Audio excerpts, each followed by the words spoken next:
segundo video para la elaboración del anteproyecto de investigación. En el primer video se abarcó hasta el espacio de la justificación. Entonces, a partir de este nuevo video, pues vamos a retomar, a trabajar a partir de la delimitación. La delimitación del problema nos contempla 4 aspectos: la geográfica, la espacial, la temporal y la teórica. Cuando hablamos de la delimitación geográfica, pues se está refiriendo a la ubicación. Hay que ubicar específicamente en dónde está se va a realizar la investigación, si se puede agregar un croquis o mapa para que cualquier persona que lo lea, porque usualmente estamos acondicionados a que lo leen solamente personas del medio, pero es posible que en algún momento lo lea alguien de fuera de Guatemala y es necesario que contenga la ubicación de donde se realizó geográficamente la investigación. Espacialmente, que se refiere, que está muy relacionada a la parte geográfica, el espacio concreto en donde se va a realizar. Es decir, si estoy trabajando que mi ubicación geográfica me está ubicando en el departamento de Quetzaltenango y en la dirección, digamos, si mi investigación se va a desarrollar en el centro universitario, en la espacial voy a delimitar bien qué espacios voy a utilizar de. O sea, si fue en todo el centro universitario o en qué. Lo mismo ocurriría con alguien que tenga una investigación en una comunidad. Geográficamente va a ubicar la comunidad, pero luego va a decir en qué espacio, hasta dónde de la comunidad, en qué sector, o si va a cubrir toda la comunidad. A eso se refiere la delimitación espacial. Y es prudente mencionar también las personas, con qué personas, si solo las personas del lugar o incluso otras personas que vayan a ir allí. Luego lo temporal. La temporal hablamos de datos sincrónicos, datos diacrónicos y datos sincrónicos. Los datos sincrónicos son los datos actuales. Es decir, cuando usted va a recabar información de campo actual. A diferencia de, y sujeto de estudios actual. Ahora, a diferencia de cuando temporalmente usted va a trabajar con datos asincrónicos o diacrónicos. Estos datos son del pasado, cuando usted va a hacer una investigación que se va a enfocar a datos que ya fueron de tiempo en el pasado. Esto va más cuando las investigaciones son solamente documentales. Y finalmente la teórica. Aquí estamos hablando de los paradigmas que van a conducir mi investigación. Son los anteojos que yo me coloco al momento de elaborar mi investigación y me van a ayudar a interpretar y a llevar a cabo mi investigación. Es muy importante delimitar bien esta parte teórica porque de esa manera se deja expresado bajo qué lineamiento se debe entender esta investigación. No es lo mismo que una investigación tenga una perspectiva psicológica a que yo le agregue una perspectiva sociológica, porque son dos ramas que si bien forman parte de las ciencias sociales, pero que tienen objetos de estudio distintos. Eso es muy importante. Bueno, y ya acá entonces en lo que nos establece el autor de este anteproyecto, vemos que tiene su ubicación geográfica. Hace un croquis en donde coloca la fuente de donde lo obtuvo de Google Maps y está ubicando específicamente el Centro Universitario de Occidente, que es lo que tiene un punto encima. La investigación tendrá lugar en la cabecera departamental de Quetzaltenango, Guatemala, en el Centro Universitario de Occidente, ubicado en calle Rodolfo Robles, 29-99, zona 1. Luego pasa en la delimitación espacial. Debido al enfoque de representación que lleva la presente investigación, se pretende realizar con las asociaciones del centro, las cuales son, y de una vez las menciona. Esto puede ustedes elaborarlo de esta manera o simplemente en la suya colocar, debido al enfoque, esta investigación va a trabajar con los personajes de las personas integrantes de tal comunidad o las personas que viven en tal y tal lugar o de la colonia tal y tal. Y delimita usted específicamente a qué se refiere con colonia, ¿no? Y hace una breve descripción. A eso nos referimos con el aspecto espacial. Luego dice acá el autor, temporal, tendrá una temporalidad sincrónica, quiere decir entonces que va a utilizar datos actuales, ¿no? Pues se trabajará con datos actuales del periodo junio-octubre del año 2019. Importante ubicar bien eso, no solamente del presente año, porque es posible que alguien lo esté leyendo en años a futuro y no sepa a qué presente año se está refiriendo. Entonces es importante aclarar bien el año. Luego, la delimitación teórica. Como lo vemos, dice claramente psicología social y administración de recursos humanos. ¿Qué me está diciendo a mí entonces esto que estoy observando? Quiere decir que cuando yo leo la investigación desde el anteproyecto hasta ya todo el informe final de la misma, tengo que considerar que el autor lo está haciendo desde psicología social y administración de recursos humanos. No sería lo mismo que en vez de colocar acá psicología social, el autor hubiera colocado antropología, hubiera colocado sociología o alguna de las teorías de esas ciencias. Tenemos que tener bien claro esto. Tampoco es de excederse a la hora de colocar los elementos que van acá, porque de lo contrario, pues combinamos demasiadas ramas, demasiadas ciencias, y eso puede complicar a la hora de que ustedes pues propiamente haga todo el desarrollo de su investigación. Muy bien, esos son los 4 aspectos que contemplan la delimitación del problema.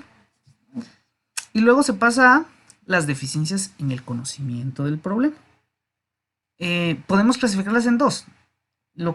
Las deficiencias que hay para conocer el problema teóricamente, es decir, qué tanta información podamos encontrar al respecto en fuentes de información bibliográfica, o a nivel de campo.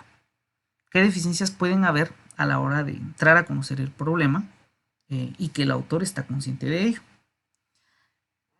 Entonces, esto es bien importante porque ubica cómo el autor de la investigación está haciendo el análisis de qué deficiencias puede encontrar al abordar el problema de investigación.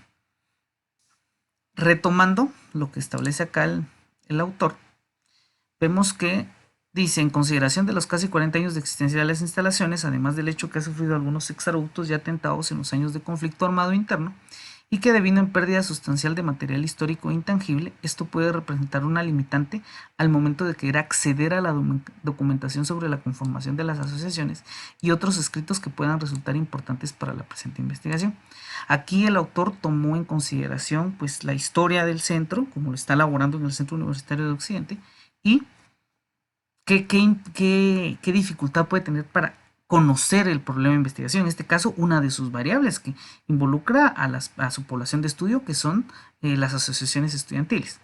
Luego dice, así también es posible una carencia de material actual sobre el desempeño y desenvolvimiento de las juntas directivas electas para el año 2019, así como la ausencia de un registro específico sobre las anteriores gestiones de las asociaciones electas y su figura respecto de conflictos estudiantiles y de todo tipo en el centro. ¿Qué está diciendo ahí entonces? Que necesitaría también acceder a ciertos tipos de información que le ayudarían a sustentar bibliográficamente su investigación, pero que también precisamente por estas condiciones que establece, pues puede que se le dificulte, ¿no? Entonces esas son deficiencias en el conocimiento del problema. Recordemos, estamos viendo solo un modelo, todo es perfectible.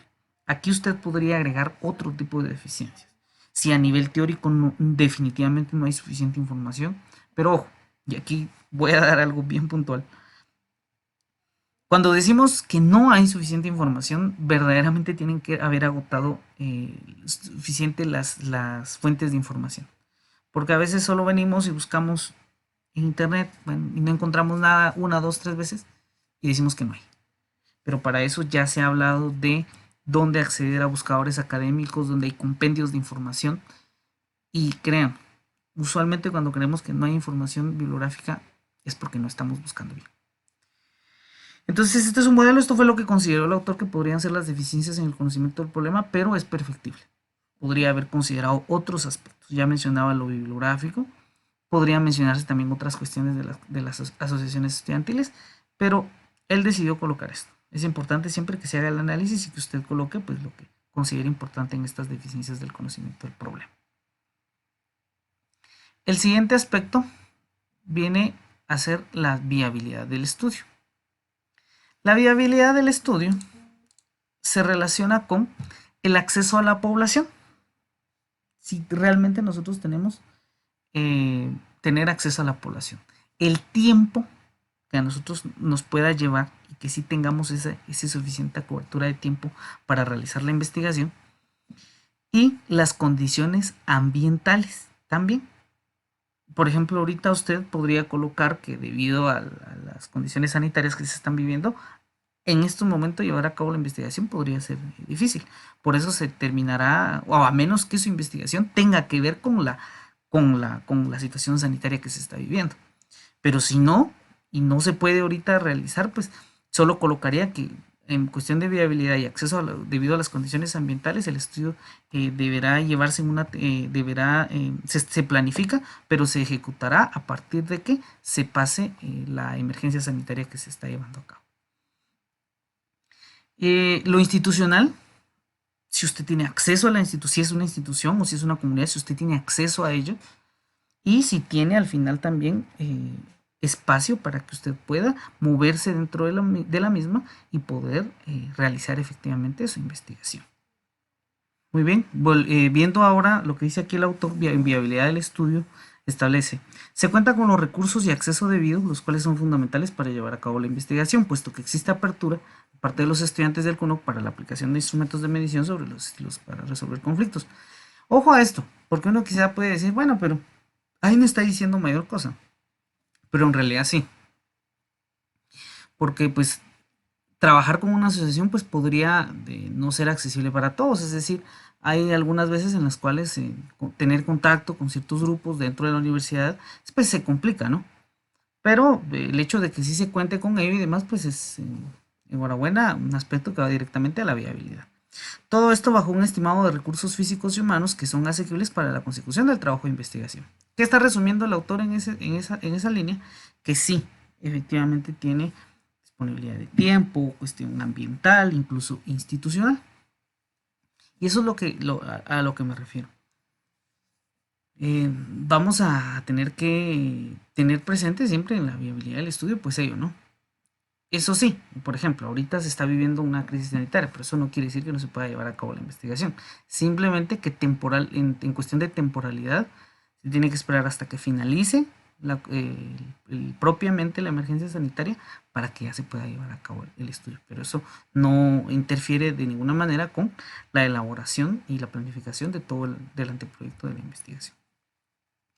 Luego tenemos consecuencias de la investigación. Cuando hablamos de consecuencias de la investigación, pues se refiere que aunque no sea específicamente con fines científicos, pero sí éticos, es necesario que el investigador se cuestione sobre las consecuencias que pueda tener el estudio. Dice ahí, no, aunque no sea con fines científicos, pero también puede ser ese cuestionamiento con una visión científica, ¿no? De qué puede producir el estudio. ¿Será que puede tener implicaciones positivas hacia la población? ¿Puede ser algo que en algún momento pueda ser negativo? ¿Será que puede generar alguna utilidad metodológica, alguna utilidad teórica?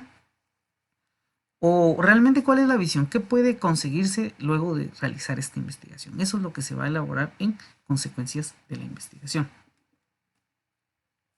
Retomando lo que dice el autor, pues tenemos lo siguiente. Él coloca que con el diseño y ejecución de la presente investigación se puede contemplar en primer lugar un conocimiento científico que aproxime al entramado de organizaciones muchas veces infravaloradas o simplemente mal vistas, como son las asociaciones estudiantiles.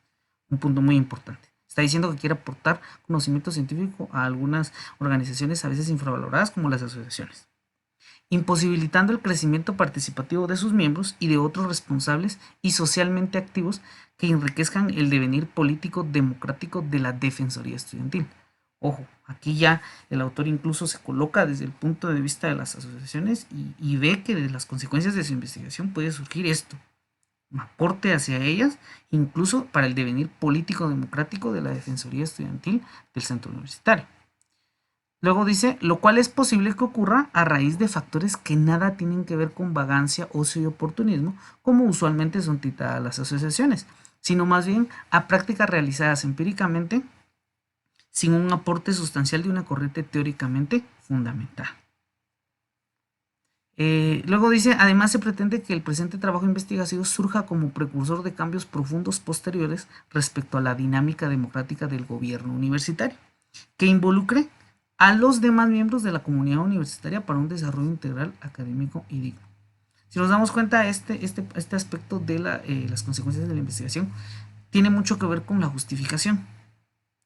Solo que aquí específicamente nos estamos enfocando en esos efectos, en eso posterior de la investigación.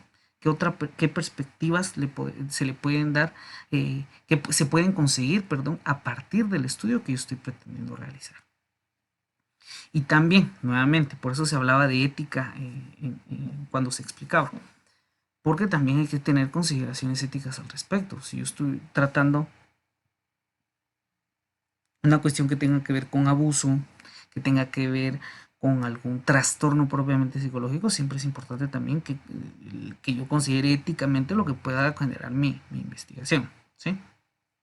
Bueno, luego se pasa a los antecedentes. Decimos que los antecedentes pues, son investigaciones previas relacionadas a su objeto de estudio. Deben ser lo más similares posibles a lo que yo, como investigador, pretendo investigar, aunque se hayan hecho en otros contextos o países. Se le extraen sus objetivos generales, metodología y principales hallazgos. Eso no lo va a copiar usted literal, eso usted le va a dar un sentido y va a presentar la información condensada. Sí puede utilizar citado y demás, pero tiene que tener, usted tiene que sintetizar esa información, no debe de excederse en la presentación de estos antecedentes. Esos son los antecedentes. Con ustedes ya se realizó una tarea que era en donde ustedes extraían la ficha metódica y los hallazgos significativos de investigaciones en grupo. Eso tenía un sentido y era para que precisamente ya estuvieran habituados a hacer esta parte de los antecedentes. Usualmente en investigaciones de grado se piden de 5 a 10 antecedentes y en posgrados pues una mayor cantidad. En esta oportunidad yo solamente les voy a pedir que por lo menos hagan 3 antecedentes, que consigan 3 antecedentes, 3 investigaciones previas. Bueno, y veamos entonces qué tiene el autor acá. Él tiene lo siguiente. En su trabajo de grado, Castillo Regalado, 2005, titulado El movimiento estudiantil universitario y su actuación en el escenario político guatemalteco durante el periodo 1980-2000, aborda el rol histórico que han tenido las asociaciones estudiantiles de la USAC Central durante el periodo de 1980 al 2000. En especial, el autor se centra en la credibilidad que ha ido perdiendo el movimiento a pesar de su beligerancia y presencia en el pasado. Si bien este trabajo analiza los movimientos estudiantiles respecto del actuar político nacional, no a lo interno de la universidad, es tomado como un antecedente puesto que representa un recorrido histórico de las asociaciones, sus estamentos y desarrollo dentro de la universidad. Es un trabajo explicativo que trabaja con datos diacrónicos, ojo, ¿qué son diacrónicos? Datos históricos, datos del pasado, recolección de datos documentales e interpretación del autor sobre los sucesos. ¿Qué quiere decir esto? Que esta investigación es de tipo documental y con una perspectiva más cualitativa que cuantitativa. Los productos de dicha investigación arrojan que reivindicaciones sectoriales como la lucha por el presupuesto de la USAC son inherentes al actuar de las asociaciones, además de las sentidas contradicciones del régimen electoral interno de la USAC, que incluso ha visto afectada a la misma EU. Finalmente, el autor propugna los cambios a un rol más científico de las asociaciones hacia lo externo de la universidad. Ahí el autor sintetizó el estudio, qué se obtiene de ese estudio, habló de la metodología y le dio sobre todo un sentido y cómo eso se relaciona con lo que él va a investigar. ¿Por qué le sirve a él eso como un antecedente para realizar su investigación? Luego continúa. Por su lado, Parra Cabrera y Jiménez Bautista 2016 abordan en su trabajo estilos de resolución de conflictos en estudiantes universitarios con un trabajo factorial y una muestra por conglomerados de 1.300 estudiantes de la zona de frontera Cúcuta-Táchira en Colombia-Venezuela. ¿Cuál es el perfil que utilizan los estudiantes para resolver conflictos? Obteniendo que en su mayoría implementan 3: evitación, compromiso y acomodación. Identificando variables como deseo, expectativa de afecto, profesores, autoestima, bienestar social, calidad de vida, manifiestan relaciones de respeto, convivencia, ambiente y proyecto de vida relacionado con el plan de desarrollo, se asocian a la solución de conflictos. Aquí, ¿qué hizo el autor? Habló de que quienes hicieron esa investigación utilizaron todas esas variables y las asociaron para resolver o solucionar conflictos. El género, dice, no está asociado a la solución de conflictos. ¿Sí? Ahí explico entonces qué consiguieron estos autores, cuál fue brevemente la metodología y ya uno puede ver que eso tiene una relación con la investigación que está desarrollando. Luego, en su trabajo, Alcover 2010, titulado Alternativas de mediación en contextos universitarios, una propuesta de modelo contingente y sus aplicaciones en la resolución de conflictos a través de la figura del defensor universitario, El doctor Alcover aborda la mediación de conflictos con un rol de trabajador universitario denominado defensor, el cual existe en algunas universidades europeas. Dentro del mismo, él identifica modalidades y variables de medición en contextos universitarios, así como esa importancia de trascender de resolver a mediar conflictos, brindando confianza en los mecanismos para no llegar a la judicialización del proceso. Por último, se señala a la legitimidad percibida por los miembros de la comunidad universitaria de los sistemas normativos de la institución. Puede incrementarse si se ofrecen sistemas de resolución de conflictos que ellos encuentren atractivos, como ha demostrado ser la mediación, así como mejorar la percepción acerca de los procedimientos de justicia ex ante al ofrecer a aquellos que coinciden con las preferencias de los miembros de la comunidad universitaria. ¿Qué está explicando aquí el autor? Que encontró una investigación que no tiene un título tan igual al de él, pero es por la naturaleza del estudio que tiene, porque no encontró, es visible que con estos títulos de asociaciones estudiantiles es un tanto difícil encontrar información al respecto, pero él encontró esta investigación de alternativas de mediación en contextos universitarios. Solo que en Europa pues tienen este rol de una persona que se denomina defensor, y él hace entonces esa simetría, ¿no? Que ese rol pues tiene mucho que ver con el rol que juegan en el CUNOC las asociaciones estudiantiles, y por eso lo está tomando como un antecedente que le da mucha base para ello. Muy bien, esto es en respecto a los antecedentes. Por favor, antes de pasar al marco metodológico, en este documento que yo nuevamente volveré a publicar, se van a ir, ya el documento finalmente va a tener comentarios agregados al documento, inmersos, perdón. Esos comentarios van a contener dónde podemos conseguir más información al respecto. Esto en referencia a los libros que ya se compartieron y a otras fuentes que ya también se han trabajado previamente en clase. Muy bien, se pasa entonces al marco metodológico. El marco metodológico es una parte bien condensada, pero que para que lo pueda condensar usted tiene que realizar bastante lectura y tener mucho criterio para ver en dónde va a ubicar precisamente su investigación. Y empezamos con el enfoque de investigación. El enfoque de investigación no es más que escoger específicamente cuál es la ruta con la cual yo voy a investigar. En pantalla aparece que está mucho más grande cuantitativo que cualitativo y mixto. ¿Por qué? Porque ya lo decía, en este semestre, en este curso de Ciencia 1 nos centramos en el enfoque cuantitativo. Ya luego en otro curso se trabaja el enfoque cualitativo y se dan algunos esbozos de el enfoque mixto. Entonces, por eso está en grande cuantitativo, porque es en el que todos deben centrarse en este curso y en este anteproyecto.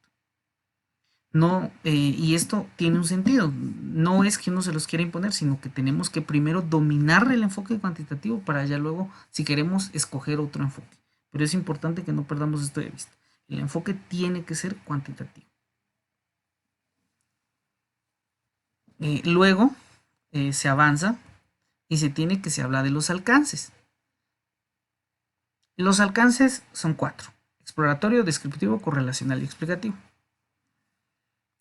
Se dice que son un continuo. ¿Por qué? Porque estos 4 alcances vienen a estar jerarquizados. El exploratorio es muy básico, luego ya un poco más de estructuración y de profundidad tiene el descriptivo, luego el correlacional ya nos trata de relacionar variables, y a esto ya le podemos aplicar estadística inferencial, métodos, es decir, métodos de comprobación de hipótesis, y el explicativo que ya establece precisamente relaciones de causa y efecto entre dos variables. A eso nos referimos con alcance. Usted tiene que poder definir bien hasta dónde va a llegar.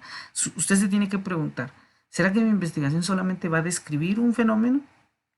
¿O será que yo estoy buscando relacionar dos variables? Es decir, si una cambia, la otra también, o viceversa. O yo voy a llegar hasta la explicación, es decir, dar relaciones de causa y efecto entre las dos variables que voy a estudiar. Eso es algo que uno se tiene que preguntar y determinar hasta dónde puede llegar. Esto, para determinar el alcance, tiene mucho que ver con cómo planteó su problema y cómo estableció sus objetivos también. ¿Sí? Muy bien, retomemos lo que tiene el autor acá. Como vemos, el autor establece que él va a utilizar un enfoque cuantitativo, por eso fue que de hecho yo decidí que se trabajara con este ejemplo porque es cuantitativo. El alcance él ubica descriptivo explicativo, ojo a eso. Hernández Ampieri nos dice que podemos combinar, puede que una investigación no solo tenga un alcance sino tenga varios. Entonces el autor acá establece que va a describir, va a ser descriptivo porque va a describir y profundizar en las variables, pero también explicativo, porque va a buscar explicar cómo su variable, el estilo de afrontamiento puede explicar específicamente los resultados para la resolución de conflictos. Eso nos está diciendo el autor acá en su alcance. Luego hablamos de diseño de investigación, población y muestra.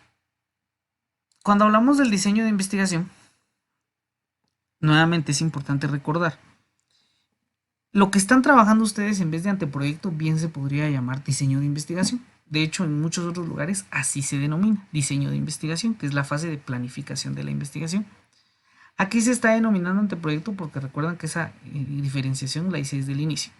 Un diseño de investigación solo nos contempla en la parte final un esquema, un bosquejo del marco conceptual, mientras que un anteproyecto ya involucra pues el desarrollo previo de una fase preliminar del marco teórico, conceptual, pero eso ya lo vamos a ver más adelante. Entonces, el diseño de investigación es todo esto que estamos haciendo, solo que nuevamente se le está denominando anteproyecto. Hay que recordar que hay dos tipos fundamentales, está lo experimental y lo no experimental. En lo experimental se tienen los preexperimentos, los cuasi experimentos y los experimentos puros. En lo no experimental se tienen los transversales o transeccionales, que es lo mismo, y lo longitudinal. Y atención a esto. Estos dos, o sea, la elección del diseño tiene una relación directa también con los alcances que tenga su investigación. Cuando usted hace un experimento, está tratando de explicar relaciones causa y efecto. Difícilmente una investigación experimental va a ser solamente descriptiva, porque en un experimento usted manipula variables y eso no puede ser solo una descripción. Usted está buscando relaciones de causa y efecto.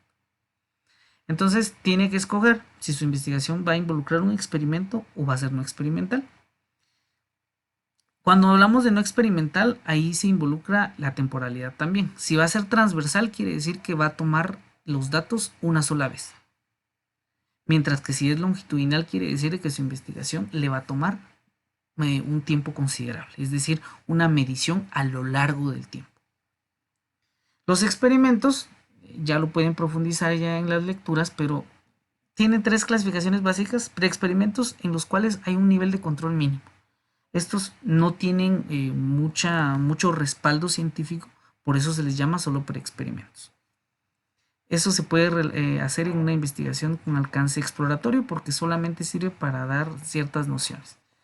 Cuasi experimentos que ya tienen un cierto control. Ojo a esto, cuando hablamos de experimentos, los experimentos involucran control. El investigador manipula el entorno para conseguir resultados. Esto puede ser a nivel de campo o puede hacerlo en el laboratorio. Me imagino ya han escuchado en algún momento estudios, por ejemplo los de Pavlov con perros, esos serán estudios experimentales en laboratorio, o otros experimentos sociales que se hacen a nivel de campo. Entonces, tiene que analizar qué ha colocado usted en su anteproyecto y relacionarlo con alguno de estos tipos de diseño y colocarlo. Pero ojo, nuevamente, si usted escoge algo transversal, no puede colocar luego que es longitudinal y lo va a hacer a lo largo del tiempo porque tiene que escogerlo. También su investigación tiene que tener claro si va a manipular las variables o solamente las va a medir. Cuando usted dice, no, yo no voy a modificar, no voy a manipular los datos, solo quiero medir, pasar un cuestionario, pasar una entrevista. Bueno, eso es transeccional. ¿Sí? O longitudinal, pero sobre todo es no experimental, porque usted no va a tocar las variables, solo las va a medir.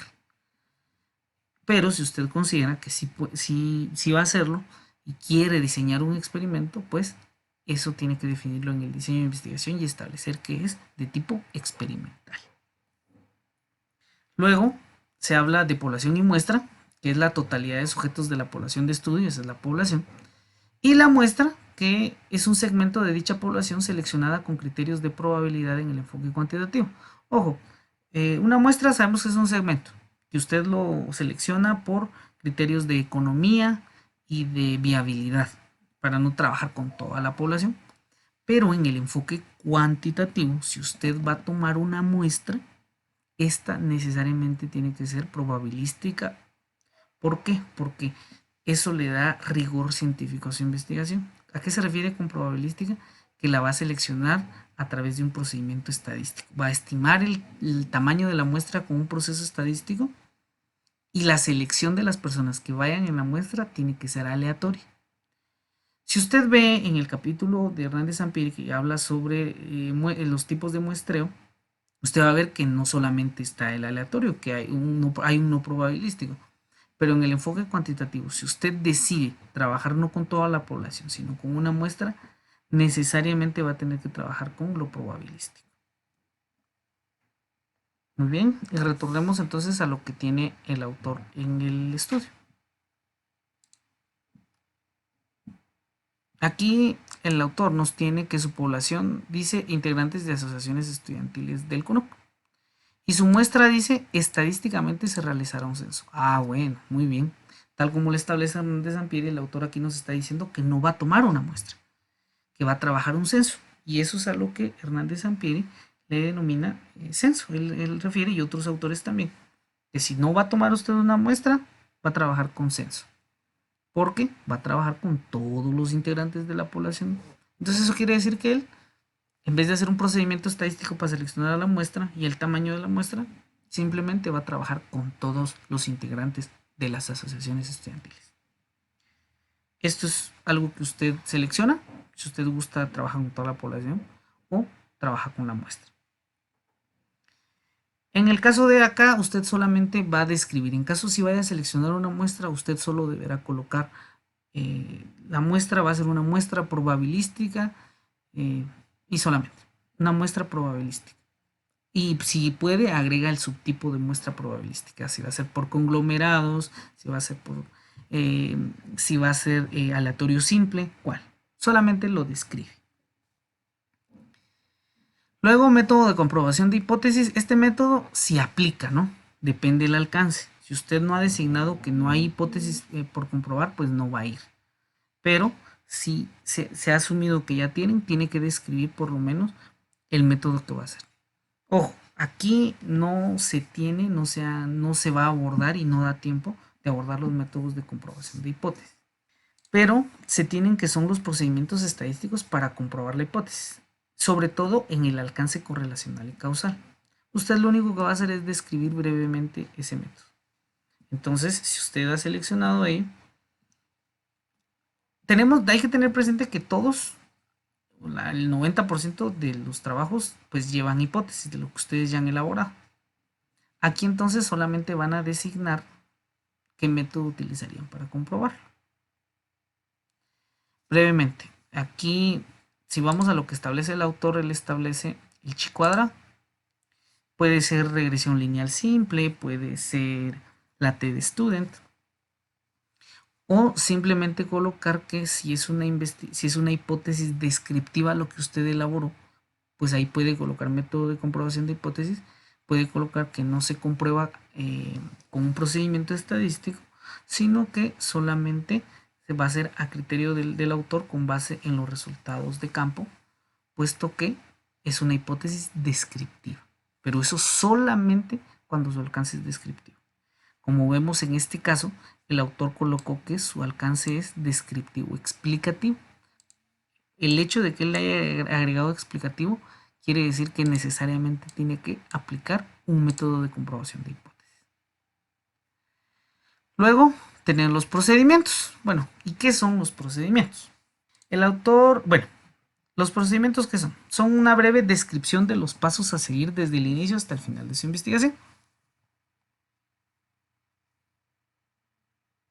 Entonces, ¿Qué va a hacer ahí? Pues cómo nace su investigación, cuál es el procedimiento que ha llevado su investigación y cómo la piensa finalizar. Es muy breve descripción de los procedimientos que va a llevar a cabo.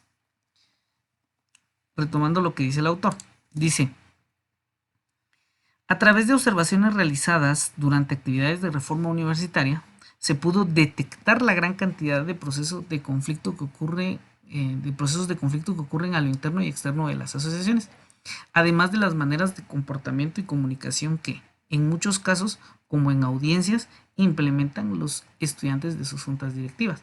Ojo a esto. Aquí el autor en su procedimiento, en su primera parte, nos está diciendo que cómo le surgió a él la idea. Él establece que fue parte de actividades de reforma y ahí se dio cuenta de esos conflictos que tienen las asociaciones, su comportamiento y su comunicación. Entonces ahí él está diciendo cómo le surge la idea. Luego dice: con ello se procede a identificar el problema a investigar y sus variables de interés, indagando y profundizando sobre las funciones que tienen las asociaciones y el reconocimiento brindado por las autoridades de la USAC. Muy bien. Luego se procede a revisar bibliografías sobre la historia del centro, las asociaciones, el abordaje de los conflictos en instituciones educativas y los distintos estilos de afrontamiento existentes, contrastando resultados a profundidad. Finalmente dice: a partir de allí se fundamenta la investigación. Elabora el diseño de investigación, se construye la perspectiva teórica, recoge información de campo. Finalmente se tabulan, analizan e interpretan los resultados de investigación para arrojar conclusiones y recomendaciones. Como podemos ver, el autor sintetizó ahí lo que ha elaborado y, ojo, que es lo que yo explicaba. Aquí él está denominando que elaboró un diseño de investigación, no le llamó anteproyecto. ¿Pero por qué? Si se dan cuenta, luego él menciona: se construye la perspectiva teórica. Como él no incluyó la perspectiva teórica dentro del diseño, por eso es que solamente le denominó diseño.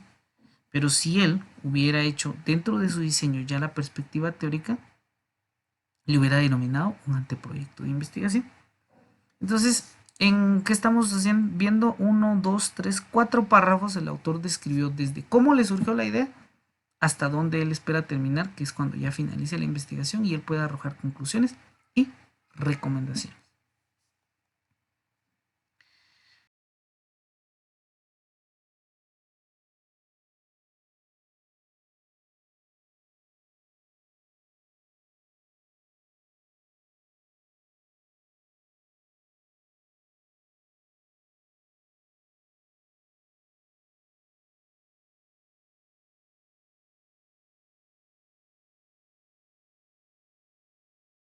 Muy bien, continuando, dice: instrumentos. ¿Qué son los instrumentos? Los instrumentos son aquellos utilizados para recolectar los datos de campo. Pueden ser de elaboración propia o un test o escala estandarizada. Esto ustedes ya básicamente ya lo elaboraron, porque en la operacionalización pues colocaron qué instrumentos van a utilizar, instrumento o instrumentos. ¿Sí? Retomando lo que establece el autor, dice que va a utilizar un cuestionario sobre estilos de afrontamiento ante conflictos elaborado por Ramón Alzate y una boleta de investigación sobre resolución de conflictos. Simple, solamente colocó los instrumentos. Y luego pasa a la parte final, a la penúltima, del marco operacional. Y establece el apartado de recursos. Se habla de los recursos humanos, materiales y financieros. Lo humano va a involucrar a todas aquellas personas involucradas en la investigación. Su población de estudio, pero también usted como investigador. Si alguien más lo apoyó en la investigación, también lo coloca. Materiales. ¿Qué son los materiales? Todo aquello material que usted vaya a utilizar dentro de su investigación. Su computadora, papeles, libros, si va a utilizar algo para recabar la información, quizás acceso a internet, etc. Todo lo material que vaya a utilizar en su investigación. Financieros, va a estimar cuánto le va a llevar a cabo, le va a costar llevar a cabo la investigación. O incluso si usted cree que es necesario, pues una búsqueda de financiamiento, pues ahí lo coloca, ¿no? Qué gestiones se deben realizar para conseguirlo. Pero de lo contrario, solo es el estimado de cuánto le va a llevar su investigación. Viendo lo que establece el autor, tenemos que él coloca recursos humanos integrantes de las asociaciones estudiantiles del CONOC. Materiales, coloca papel bond, textos bibliográficos, libros, dispositivos de almacenamiento, computadora, impresora, etcétera, ¿no? Temarios de pruebas, proyector. Muy bien. Dentro de lo financiero, él estima que hay alrededor de 500 quetzales que corresponderán a copias, reproducciones y materiales de estudio. Eso es lo que él colocó. Y luego se tiene el cronograma de actividades. La planeación programática del proceso de investigación. Y esta en particular se realiza a través del diagrama de Gantt. Retomando entonces, ya el autor acá nos lo coloca, ya utilizando el diagrama de Gantt, como vemos, coloca actividades, luego coloca los meses y las semanas de cada mes. Y ahí se va delineando el tiempo. Revisión de bibliografía, luego tiene la construcción del diseño, elaboración del marco teórico, investigación de campo, tabulación y análisis de resultados, elaboración de conclusiones, elaboración del informe y presentación final. Ustedes hasta el momento pues solo tienen conocimiento hasta acá, ¿no? Hasta el número 3, porque aquí en este curso pues vamos a llegar hasta la elaboración de nuestro marco teórico. Pero precisamente por eso se les está compartiendo esto también, para que ustedes vean cuáles son las otras etapas que siguen después. Luego correspondería a la etapa de campo, que usted tabule y analice sus resultados, que elabore las conclusiones, que elabore el informe y que haga la presentación final. Entonces esto también les sirve, esto tiene que ir completo, por eso en el ejemplo ya va el resto de etapas que ahorita ustedes no van a ejecutar, pero sí tienen que dejar planificadas. Entonces, si nos damos cuenta, ¿qué nos está diciendo este diagrama de Gantt, este cronograma? Que durante la semana 2 y 3 de agosto, el investigador inició con la revisión de bibliografía y también con la construcción elaboró el diseño de investigación. Luego, a partir de esa semana 3 de agosto, inició con la elaboración del marco teórico, lo cual le llevó desde agosto hasta septiembre. Luego la investigación de campo de las semanas 2 de septiembre hasta la primera semana de octubre. La tabulación y análisis de resultados la última semana de septiembre y la primera de octubre. Elaboración de conclusiones la primera semana de octubre. El informe le tomó desde la primera semana de octubre hasta la tercera. Y finalmente su presentación final en esa tercera semana del mes de octubre. Eso es lo que así se contempla y se desarrolla el cronograma de actividades. Muy bien. Luego, como parte final, el marco conceptual y contextual. Tenemos que el marco teórico conceptual y contextual involucra el bosquejo preliminar de temas.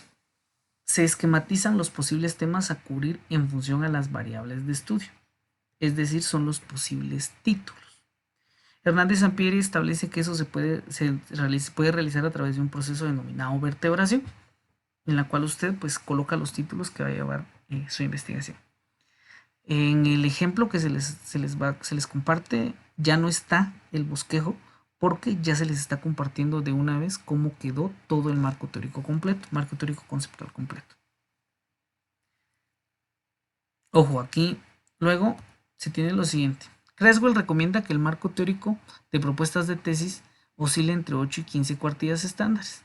En artículos para revistas de 6 a 12, en tesis de licenciatura y maestría de 20 a 40 y en disertaciones doctorales de 40 a 50. Una tendencia es que el marco teórico sea breve y concreto, pero sustancial, con referencias sobre el planteamiento del problema. Sabin y Baden, 2013, consideran una extensión aproximada de 10.000 palabras y desarrollar entre 4 a 5 apartados fundamentales. Esto es bastante para digerir, pero vamos por partes. Primero, ¿qué es una cuartilla? Una cuartilla, en su definición más estricta, resulta de tomar un pliego de papel y dividirlo en cuatro. Esa es una cuartilla, por eso se le denomina cuartilla. Es muy común relacionarlo con las hojas que nosotros llenamos, es decir, una hoja tamaño carta, aunque algunos también pues la refieren a una hoja tamaño oficio. Para que una cuartilla se denomine como tal, también debe cumplir un formato. Ese formato ustedes ya lo dominan el cual es el formato de las normas APA, los márgenes, el interlineado, la jerarquía y escritura de títulos, etc. Aquí estos autores nos dan un estimado de 8 a 15 cuartillas en propuestas, es lo que ustedes están haciendo ahorita. Ahora, cuando ya está completa la investigación, debe tener entre 20 a 40 cuartillas. Yo en lo particular solo les voy a pedir 5, un mínimo de 5 cuartillas, es decir, 5 páginas en donde ustedes sinteticen un marco teórico conceptual bien claro y bien conciso. Luego dice él también, ojo a esta parte, el marco teórico conceptual dice debe tener referencias sobre el planteamiento del problema. Eso es algo que yo en este momento no les voy a solicitar, pero es importante que lo sepan. En algunas universidades, incluso en estudios de posgrado, se les pide que ustedes hagan triangulación de datos. ¿Qué quiere decir eso? Que usted involucre en el desarrollo teórico de una vez los resultados de campo que le dieron. Entonces su marco teórico ya no luce neutro, sino que ya va contrastado con sus resultados de campo. En este caso, y porque ustedes están iniciando investigación, yo no les voy a pedir eso, solamente que se quede el marco teórico con las referencias que ustedes encuentren y con la construcción que ustedes le den, solamente. Y ahora veremos a qué me refiero. Luego, también,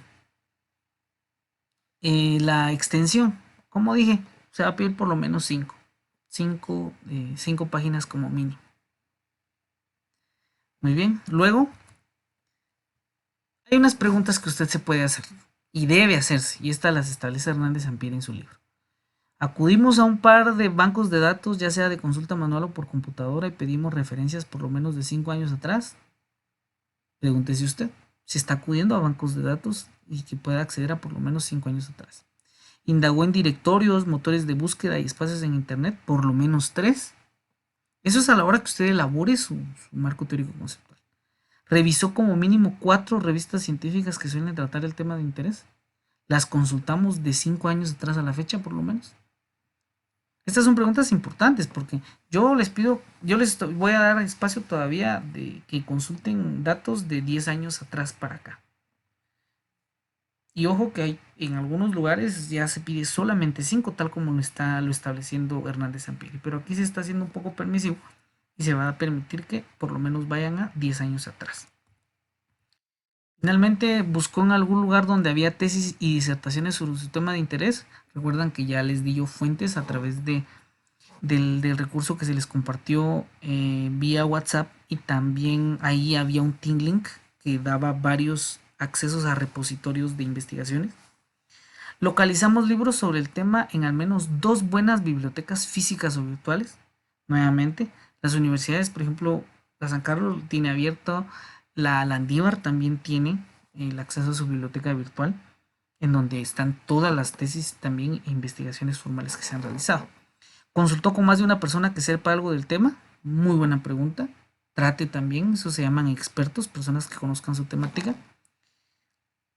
Y luego dice, sí, aparentemente no descubrimos referencias en bancos de datos, bibliotecas, hemerotecas, videotecas y filmotecas. Contactamos a alguna asociación científica del área en el cual se encuentra enmarcado mi problema de investigación. Buena pregunta, ¿no? Y todas esas deben ustedes tenerlas presentes a la hora que elaboren su marco teórico conceptual. No es solamente de sentarse y voy a buscar en internet lo que encuentre y se acabó, no.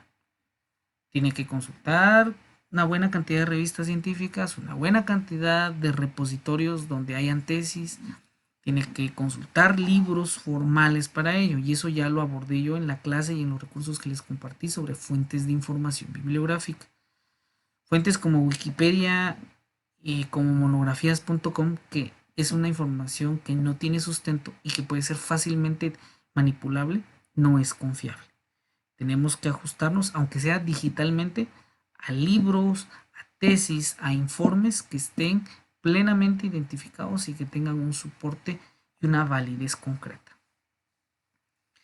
Si nos vamos a lo que establece el autor, vemos acá que dice su marco teórico conceptual y contextual. Menciona su bosquejo preliminar, pero él ya solo lo hace en función a los capítulos. En este caso esto no está totalmente bien, porque el bosquejo tendría que ser de las dos variables. Pero como yo les decía, aquí en el que les estoy compartiendo ya va todo el marco teórico conceptual, por eso es que se les está compartiendo. Entonces el bosquejo preliminar de temas no lo tiene, pero él está elaborando acá que su capítulo 1 va a ser sobre el contextual, que va a ser sobre el Centro Universitario de Occidente. Su capítulo 2, que es el marco teórico conceptual, el conflicto y los estilos de afrontamiento. Y en su capítulo 3 va a abordar análisis e interpretación de resultados, en donde va a incluir conclusiones, recomendaciones y bibliografía.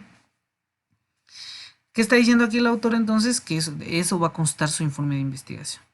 Pero, y es por eso está marcado en amarillo, a continuación ustedes encontrarán el desarrollo del marco teórico conceptual. Si nos damos cuenta, este documento tiene 36 páginas y actualmente estamos en la 13. Eso quiere decir que hay 23 páginas de marco teórico conceptual.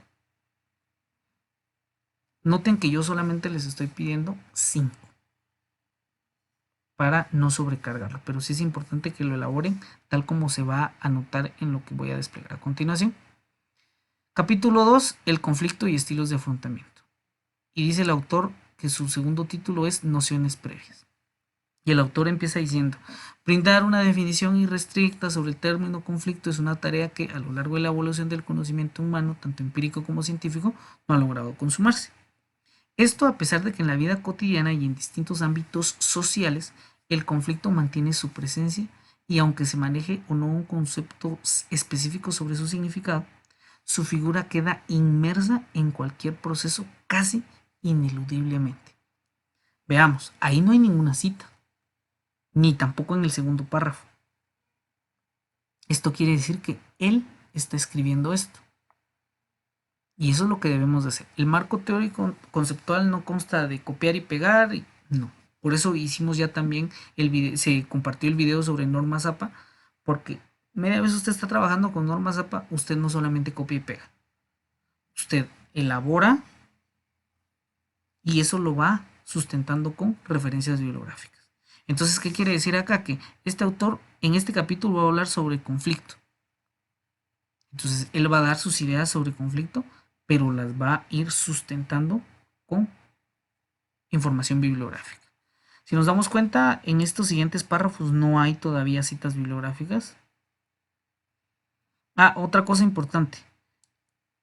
Las normas APA establecen que cuando se están referenciando autores plenamente y ya históricamente famosos, que ya sus teorías son cultura popular, no es necesario hacer la cita tal textualmente como establecen las normas. Porque, por ejemplo, la teoría de Darwin es una teoría ampliamente divulgada que históricamente sigue teniendo una amplia trascendencia.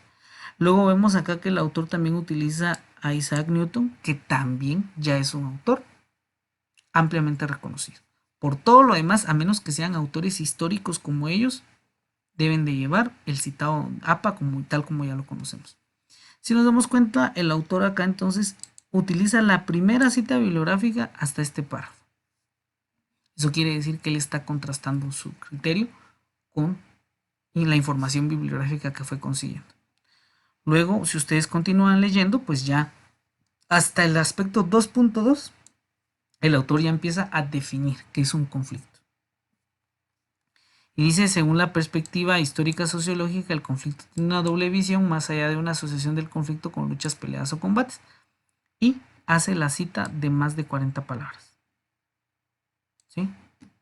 Tal como lo establecen las normas APA, hace la cita al ser de más de 40 palabras, con sangría, todo el párrafo, aparte, y la cita va al final del párrafo especificando la página de donde lo extrajo.